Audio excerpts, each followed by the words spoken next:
بسم الله الرحمن الرحيم. I was away from the religion, far away, and involved in Latin gangs and whatever, Sureños and all that here.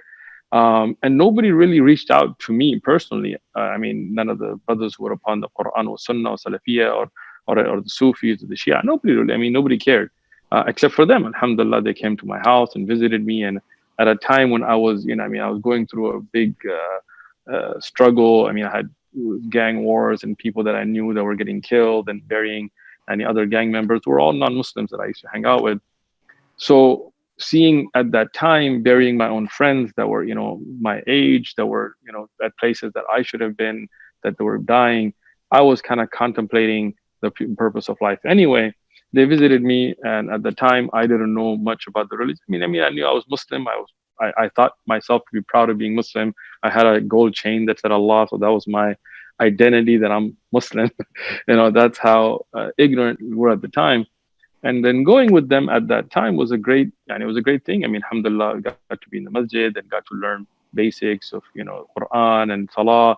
Um, so I benefited from it. And as Sheikh Albani rahmatullahi alayhi also said, I mean, many of them have very good akhlaq, and the idea of ikhlas and having sincerity and doing things with your own money and your own time for the sake of Allah. These were some of the good things I learned from them. Having said that, I wanted to seek knowledge. I wanted to learn the religion better. I didn't like to half step anything. And if you're going to be in the gang world, go full on. If you're going to be religious, then don't half step it. Like, dedicate yourself. And their idea was always, don't seek knowledge. Just do the work. The work. And that didn't really sit well with me. And then, we would have interactions with people of different aqaid, Sufis and Shia, and people who were of different belief systems within the Muslim Ummah. And they would always say, just don't argue with them, just don't discuss it with them. And even when questions would come, they'd just be like, just smile and walk away. And to me, it was like, well, if we're on the truth, then why would we not make that evident? Another aspect that bothered me was their idea was that you don't give dawah to kuffar. And this is something, I mean, many of the brothers who may still be involved in it are going to try to defend one way or the other. But the reality is, better. We were always told that, a time will come that, then the da'wah kuffar will begin. But there is no timeline. There is no criteria when that would happen. And these kuffar that live next to us, that pray next to us, meaning in their churches and stuff next to our masajid, we never call them towards Islam. They die on kufr. Are we not responsible for that? And this was an idea that always bothered me. And that's why a lot of the brothers that I used to be with, alhamdulillah, they were more open-minded to this, but the leadership would always kind of clock down, no dawah to kuffar, that's not our job. And we were always told, like, in Singapore, or in Sri Lanka, they do it. Well, then we met the brothers from Sri Lanka, they were like, nope, we don't.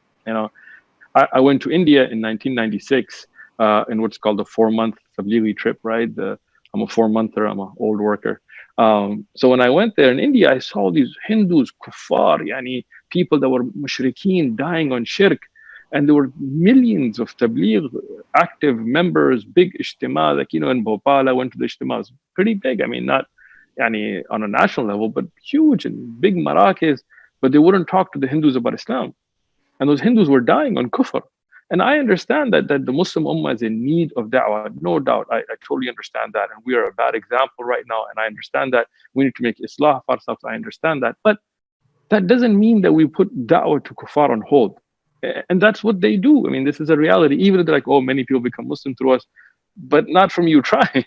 That's usually somebody else gives them da'wah and then they meet you, or they, somehow. So in reality, the responsibility of balagha, of ballighu anni walau ayah, and all this that we quote as evidences, a lot of that's a responsibility of the ummah was being ignored.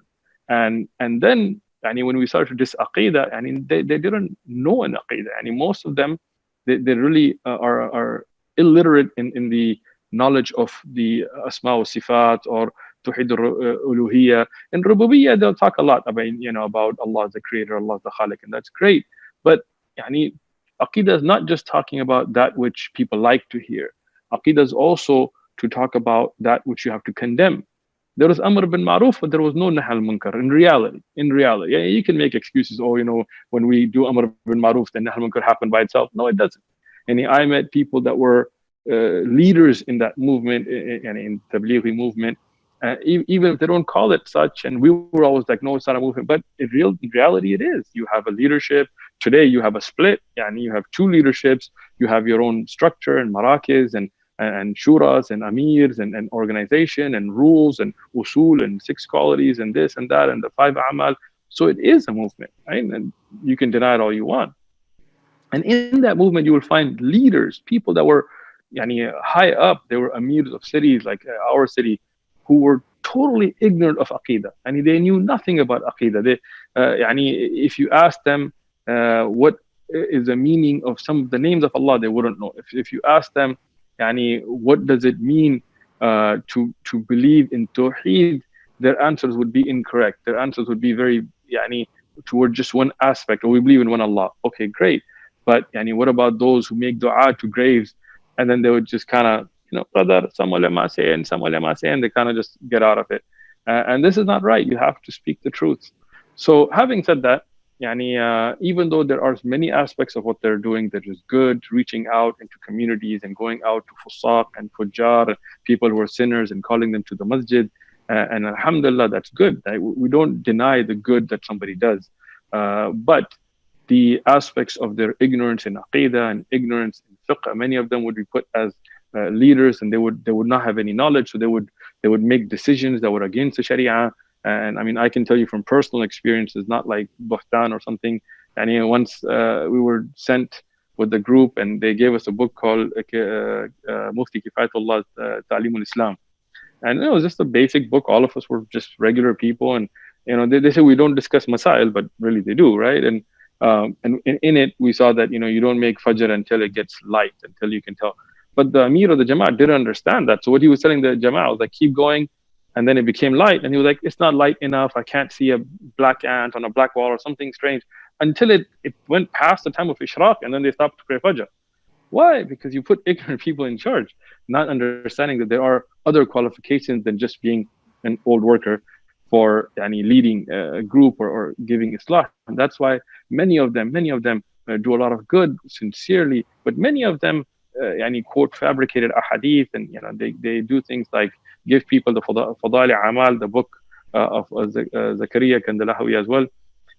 And this book, even though it has many good things, I'm not saying it's like all bad. There are hadith from Bukhari and Muslim and Sahih ahadith and Fadail, and it has many fawaid to it. But at the same time, it has mawdu'a, batil ahadith that are fabrications. We have a video on that shows and many Sufi stories about things that are kashf, somebody saying 70,000 la ilaha and taking his mother out of Jahannam and things like this. Ajib, things that you would be shocked, but they give this to the awam to read and to promote.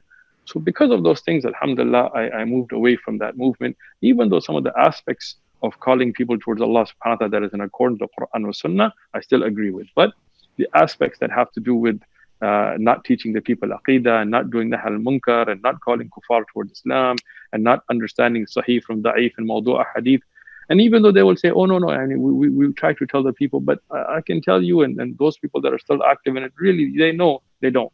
I had times where they would quote mawdu' hadith, fabricated hadith, and I would tell an alim, a scholar that was amongst them, that look, you need to correct this, and he would be like, it's okay, it'll get better.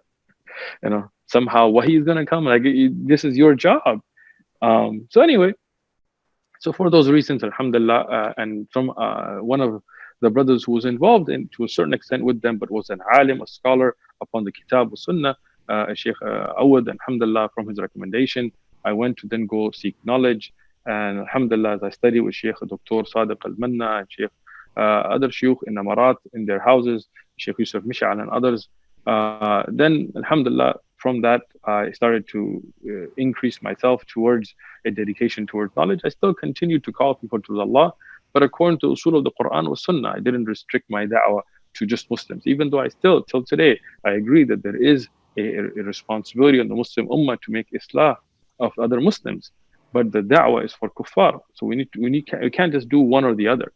We look at Musa alayhi salam, yes, he was making islah of his ummah, but at the same time, he was going to Fir'aun and calling him to Allah as well. So this is an example for our ummah.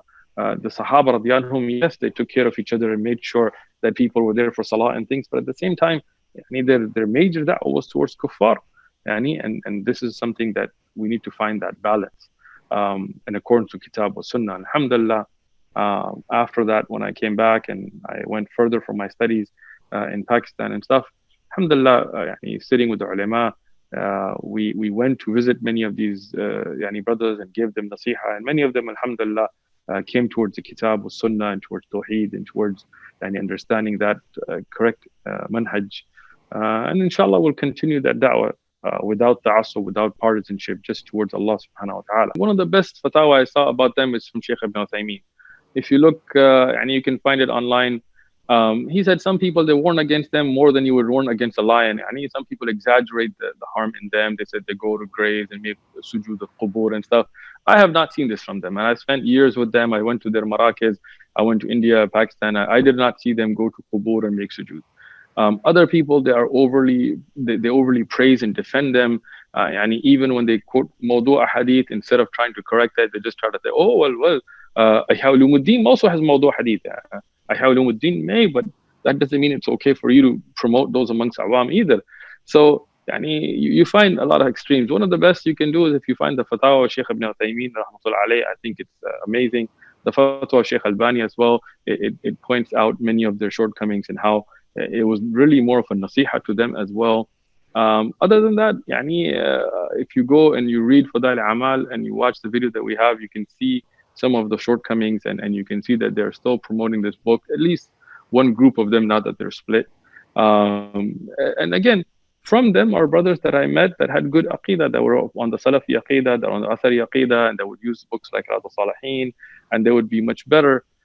But then there's still that ta'assub, there's still that partisanship of our group and their group. And even under Salafiyah, we're not a sect. This Salafiyah is an aqidah, a manhaj of following the Salaf.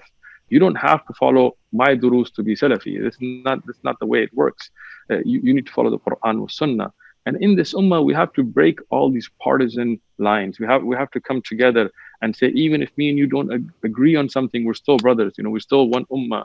Even if you may be more active in charity work, or you may be active in getting food to the poor and needy, or you may be more active in struggling fi sabilillah, or seeking knowledge, or whatever, that's all a part of the ummah's work. We cannot just carve up the ummah, like I'm just a tablighi and I'm just a charity guy, I'm not going to do anything else. No, we need to all at least agree that we need all these movements and work together, as the Sheikh Ibn Uthaymeen and others have said. When I wanted to seek knowledge and they were like, don't do it, just don't seek knowledge, that was it for me, because I like to study. I'm not a scholar, I'm a student of knowledge, but I want to be a student of knowledge till my death. So I was not going to sit around and not learn my religion. So that was it for me. But personally, I didn't have any bad personal experiences. I had good relations with a lot of the brothers. I still have good relations with a lot of the brothers. It wasn't a personal issue. It was just, I love some of the brothers, but I love the truth more. I love the haqq, and to follow it is a responsibility. When we saw clear issues of aqidah and clear issues of quoting of mawdu' hadith and rampant, it's not like, one guy somewhere. It happened in so many different countries and so many different times, and no islah being made of that, then, that was it.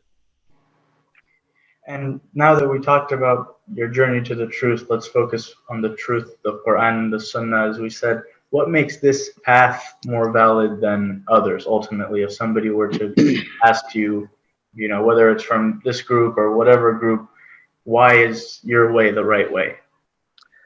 So first and foremost, I don't believe in groups. I don't believe we should have groups, and I don't have a way of my way. I don't have a group. I don't have a leadership. I'm just a regular Muslim, alhamdulillah. But I would give the nasiha of Sheikh Abdul Qadir Jilani, rahmatullah alayh, as he gave in Bunyat al-Talibin, and where he said, Zin bil kitab was sunnah. Everything you should weigh it with the Quran was sunnah. If somebody comes and tells you that Allah subhanahu wa ta'ala is above the arsh, for example, Ar-Rahmanu ala al-arsh istawa, is this in the Quran? Is this correct according to the Quran? Yes, then accept it. If somebody tells you Allah is inside a tree and Allah is inside a rock and things like this, then wait, do you see this in the Quran? And then, because you don't, then reject it. If somebody tells you be a Sufi, where did this Sufi word come from? What's the difference between a Sufi and a regular Muslim? I love tazkiyah. I love to cleanse my heart. But why do I have to follow a Naqshbandiyya, Qadiriyya, or this or that? And which tariqah did Rasulullah sallallahu alaihi wasallam follow? What did the Sahaba follow, and so on? And when they give you asanid for these tariqas, you need to check them. Who are these rijal? Like we check a hadith. So when you see something not in accordance to the Quran and the Sahih ahadith, then reject it. And when you find something in accordance, like for our da'wah here in San Diego, alhamdulillah, we have durus, we have videos. We're open to discussion. If anybody thinks that we do not do something according to Quran or Sunnah, marhaban bikum, come, sit down with us. We had, as you know, Milad Jan, we had the Shia, we had other people. They came to our masjid, we sat down with them, we brought the books, they brought their books, we discussed it, and you saw. And we have the clip of the end of the debate where they had to admit that they were wrong about mut'ah and things like this, and about tawassul, because the haqq stands on its merit, right? So the da'wah that we have now is towards the kitab wa sunnah, towards qala Allah wa qala Rasul sallallahu alayhi wa sallam, without ta'assub. I don't tell you, you have to listen to me, or no, you just call towards kitab wa sunnah.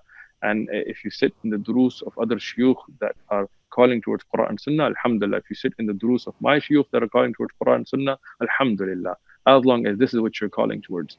Our da'wah is towards the Quran, and no doubt every Muslim sees that as the truth. Our da'wah is towards the Sahih ahadith that establish the rajih, the muhkam sunnah of Rasulullah sallallahu alaihi wasallam, and every Muslim would agree to that. Our da'wah is towards the way of the Salaf of this ummah, Imam Abu Hanifa and Imam Malik and Shafi'i and Ahmad and others, Al-Awza'i, those that were from those best generations that were praised in the Quran and in the Sunnah. And no doubt every Muslim agrees to this. So alhamdulillah, we don't have any doubt to what we're calling towards, and everybody, we call them towards this. And again, whether it's the issue of moon sighting, or whether it's the issue of halal meat, or all these, we are willing to sit down and in a productive manner, sit down and discuss it, so that we can both be on the truth. If you know something that to be the haqq and I'm wrong, I would love to change my opinion towards the truth. And if I bring you the adillah, the proof, then I would love for the ummah to unite upon this clear path.